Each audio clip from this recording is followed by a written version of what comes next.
அழைத்து வந்தேன்.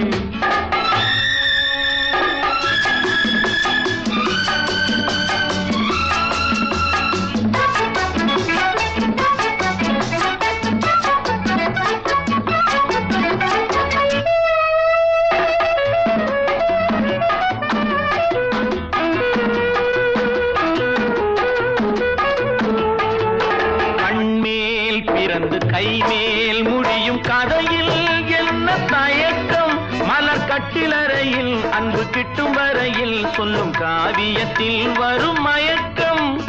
ஒரு பாதி அங்கும் மறுபாதி இங்கும் சரிபாதி